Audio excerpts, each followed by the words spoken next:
This week on Tech Tonight, there has been a breakthrough in Alzheimer's research. And Kim Jong-un has been found. Find out the details next.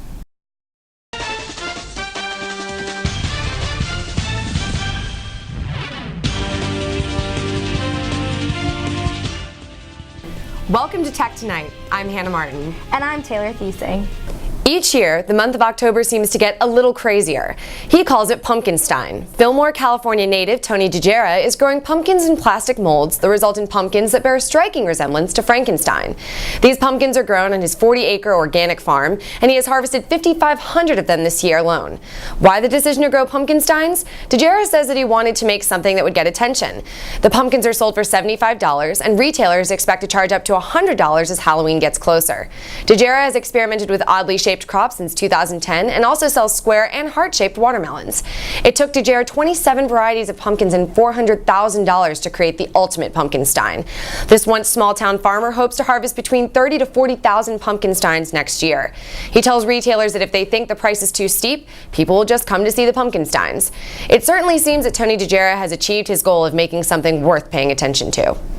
This time of year is filled with fun fall activities like apple picking, pumpkin carving, and haunted hayrides. However, one haunted hayride in Maine took a very spooky turn on Saturday night. A SUV pulling a wagon filled with riders sped down a hill, struck a tree, and overturned, fatally injuring a teenage girl and hurting more than 20 other people. According to authorities, the SUV lost control due to a mechanical problem. Cassidy Charette, the 17-year-old who passed away, was aboard the wagon with a group of friends. This Halloween-themed activity is called the Gauntlet, and it takes place at Harvest Hill Farms in Mechanic Falls. Because of this tragedy, all activities at the farm have been terminated for the rest of the season. D2's Chili Challenge contest took place October 6th through October 9th. Melissa Cisneros has more on the story. Hi, I'm Melissa Cisneros with Tech Tonight. We're here at D2 Dining Hall, where we're going to check out the chili contest and see what participants have to say about the spiciness of the chili. This year was the 24th Annual Chili Challenge Contest, which concurred with the National Fire Prevention Week. The focus of this year was smoke detectors. The Blacksburg Fire Department was available to provide some firefighter gear and literature for anyone to observe while the chili contest was occurring. The Chili Challenge is to eat a progressively hotter chili bowl each day of the week. This year, the Chili Challenge took place over 4 days due to fall break.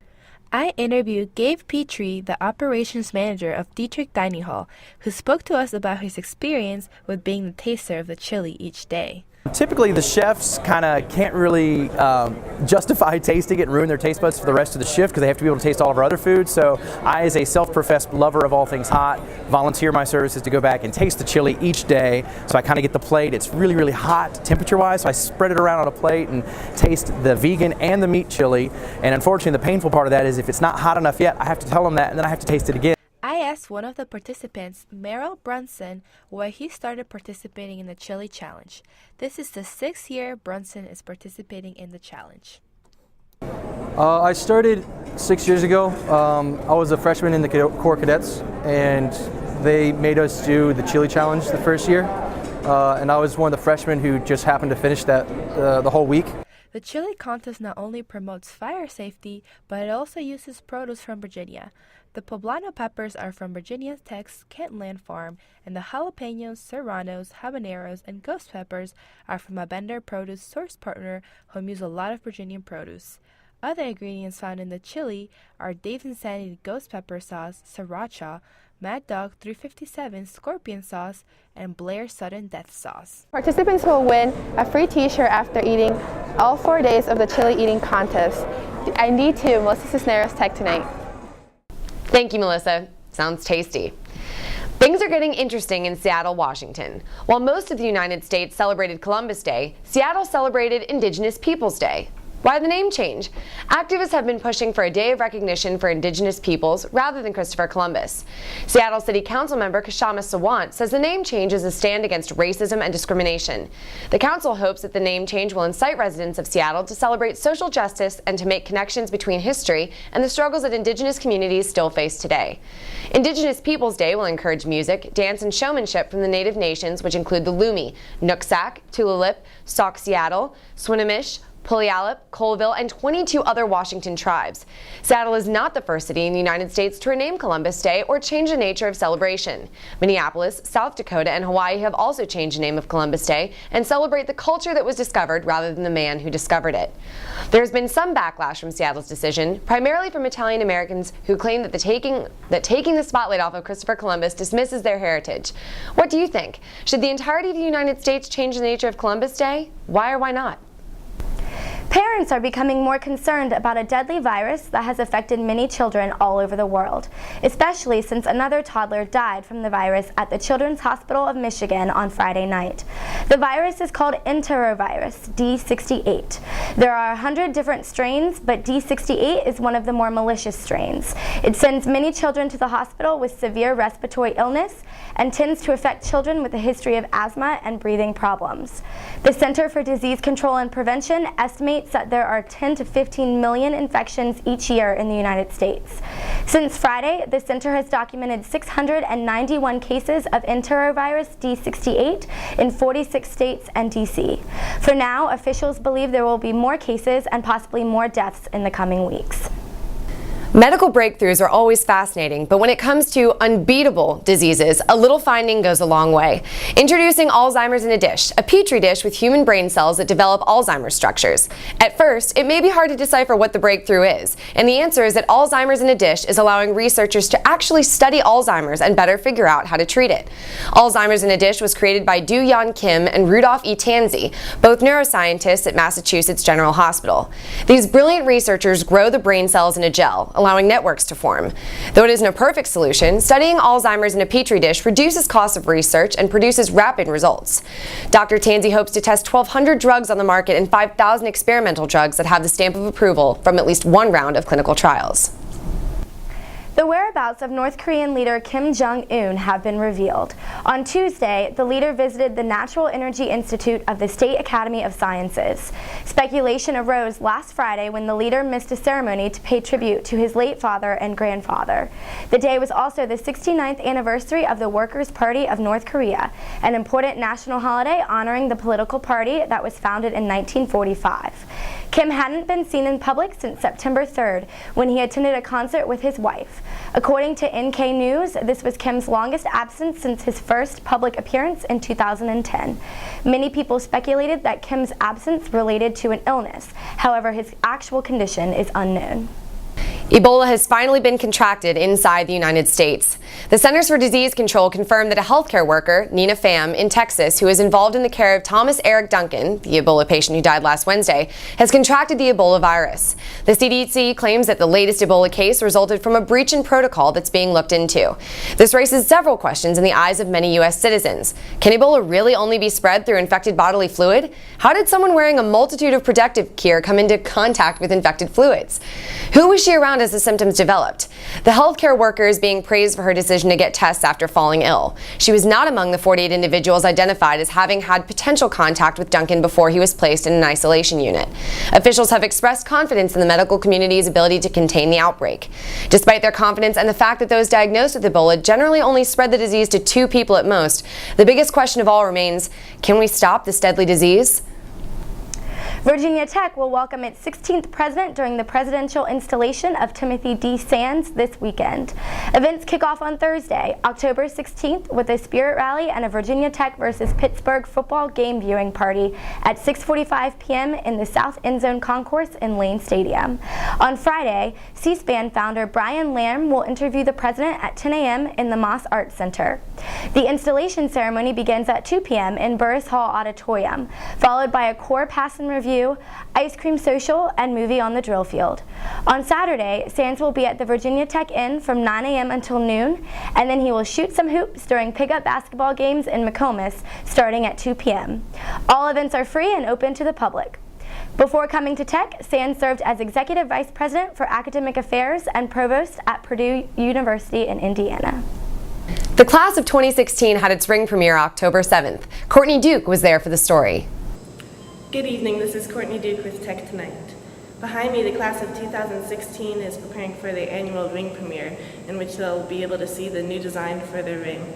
The committee expects hundreds of people to come, and everybody's very excited. Virginia Tech is one of the few schools that redesigns its class ring annually.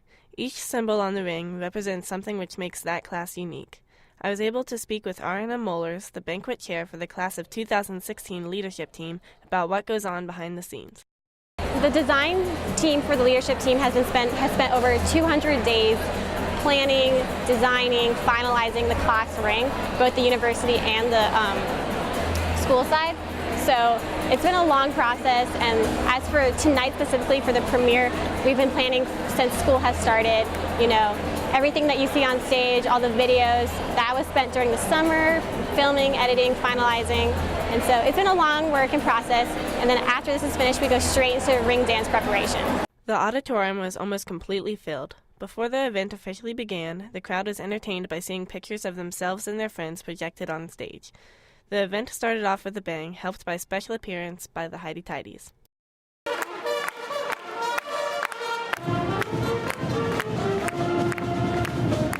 What are you most looking forward to tonight? Tonight, I can't wait to see everyone's reaction when we show them the ring. We're really proud of it, and we think they're going to love it. And love it they did. There were lots of laughs to be had during the presentation. Committee members made a mock news story which included cameos made by Coach Beamer, the Hokie Bird, and the beloved Horse on a Treadmill to solve the case of the missing ring. The night ended with students crowding Squires to get free t-shirts, watching the fireworks on the drill field, and for some eager students, buying their ring in advance. This is Courtney Duke with Tech Tonight. Thank you and good night. Thank you, Courtney. It certainly was a night to remember. While the general rule of thumb is to never talk religion and politics, this was too good not to share. Pope Francis is causing quite the stir in Rome with his progressive comments in regards to homosexuality. A report from the Vatican suggests that the church should welcome lesbians and gays and offer solutions for divorced and remarried Catholics who wish to receive communion. The Pope's rather liberal views on these subjects seem to be relatively well received, but not without a little resistance. One veteran Vatican journalist said that the new views towards homosexuality in the Catholic Church represent a pastoral earthquake. Reverend James Martin, author and Jesuit priest, disagreed, calling the proposed reform revolutionary. Pope Francis has already taken a much gentler approach to the topic, remarking in 2013 that he has no right to judge. The Pope and his council have not changed their views on gay marriage, but appreciate that homosexual relationships can be positive, and that children living with same-sex parents should be paid special attention to in order to ensure that the priority always remains the well-being of the child. This is just one of the hot topics that the church is taking into review, but it seems to represent a step in the open-minded direction. Stay tuned for your entertainment news.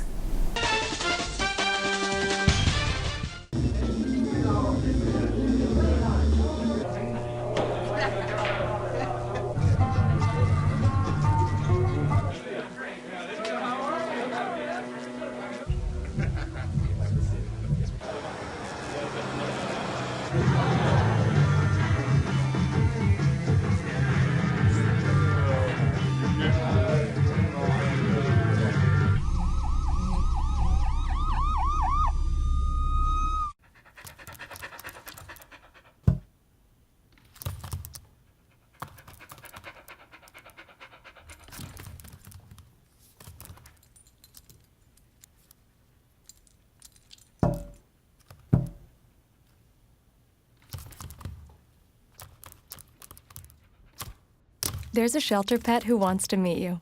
Meet one today. Visit theshelterpetproject.org. Adopt.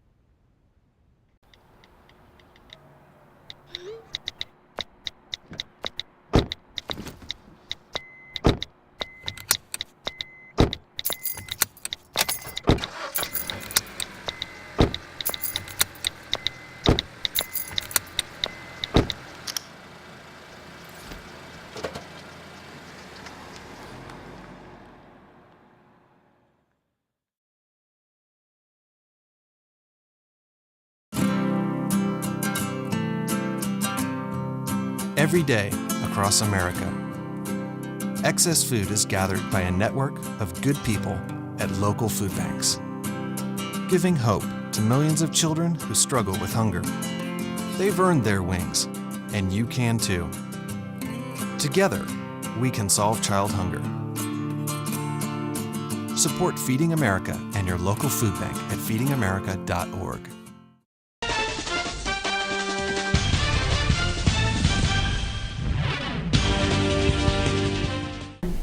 Hi, I'm Ashlyn Webster. And I'm Becky Schumar with your entertainment news.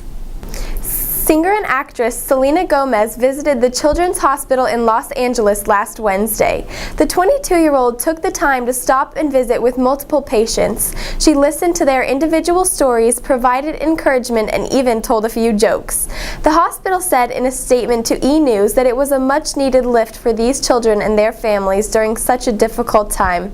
Selena posed for photos with a few brave fighters and showed genuine kindness toward the patients, families, and also the staff.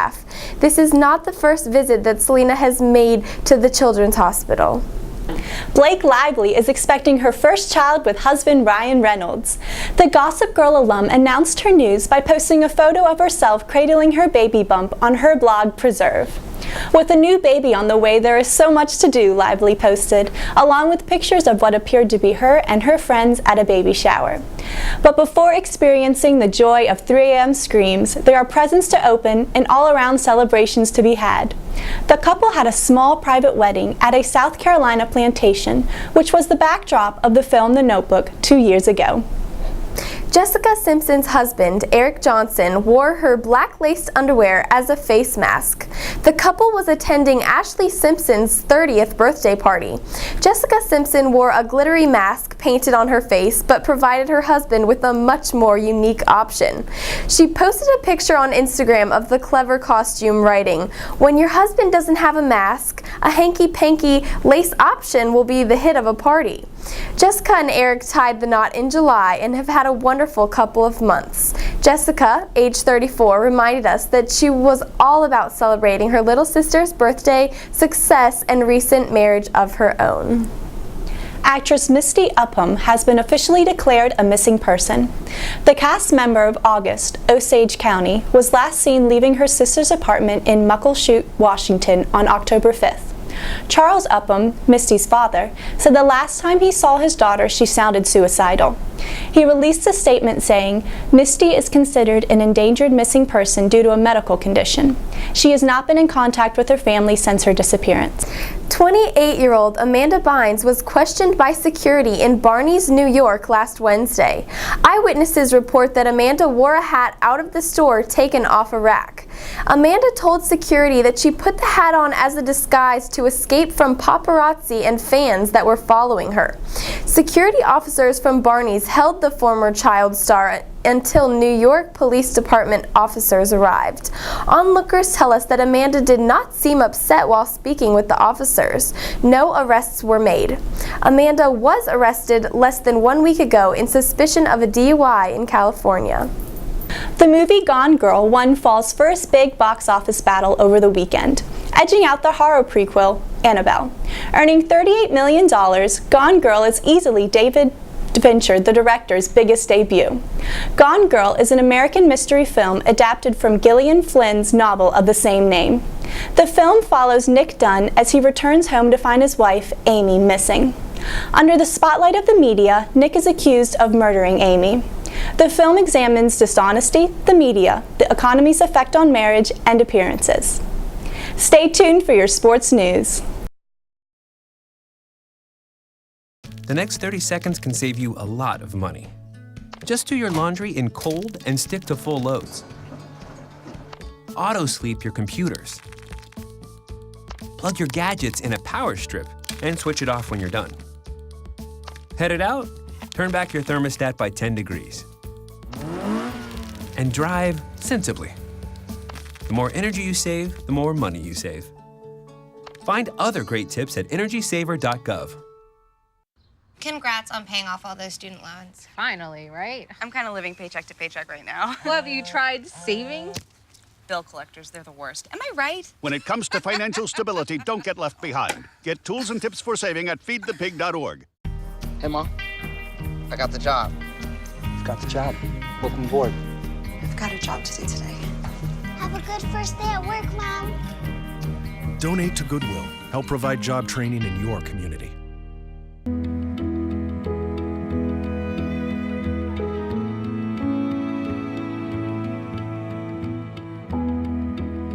Do your part. Visit feedingamerica.org/hunger and find your local food bank today.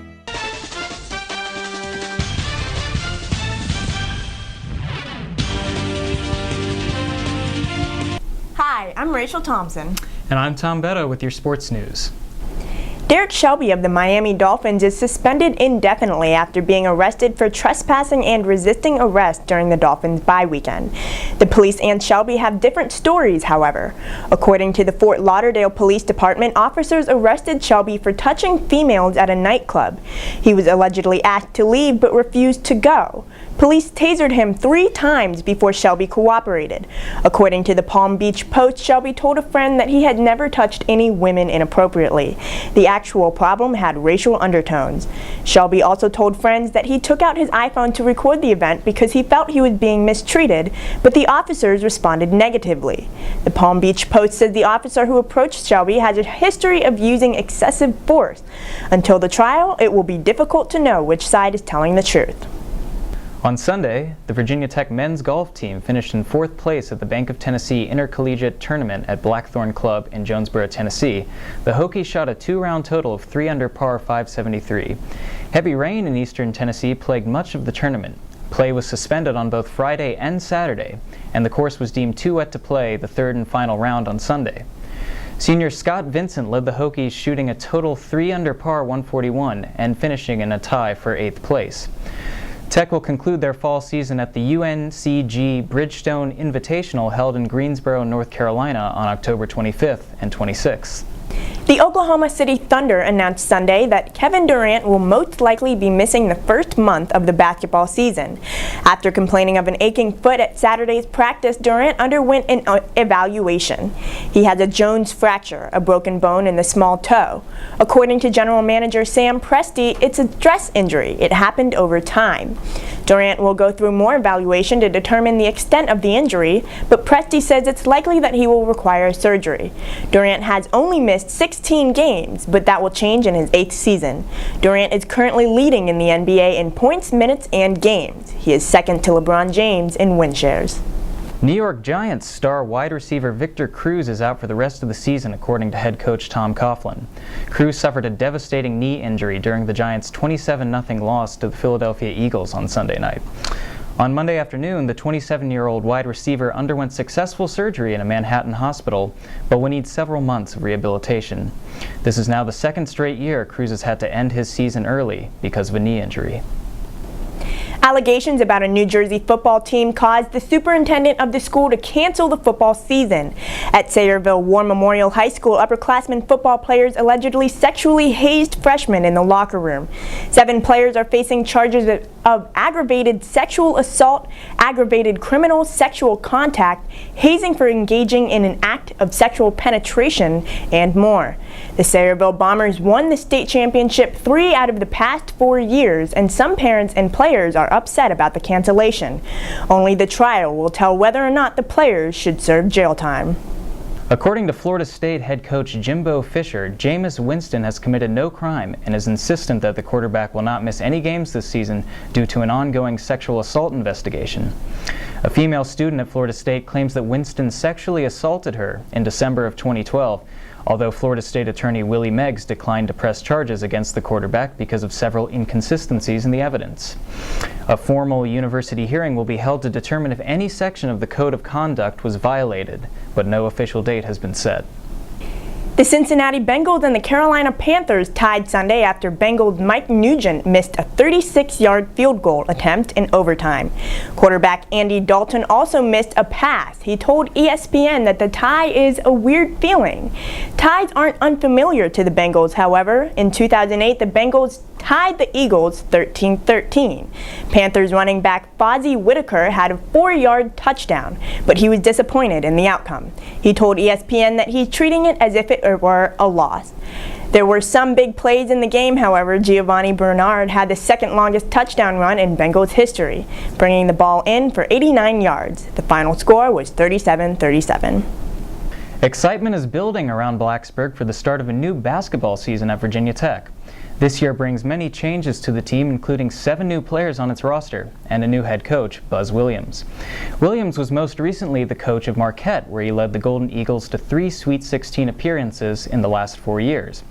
Another key addition to the team is star player Seth Allen, a transfer student from the University of Maryland. Allen, who averaged 13.4 points per game last season, will have to sit out this season because of NCAA transfer rules, but could eventually become one of the centerpieces of Buzz Williams' rebuilding efforts here at Tech. So back to Tech basketball, what are your thoughts? Well, I'm really excited about the addition of Coach Buzz Williams. He had a great career at Marquette.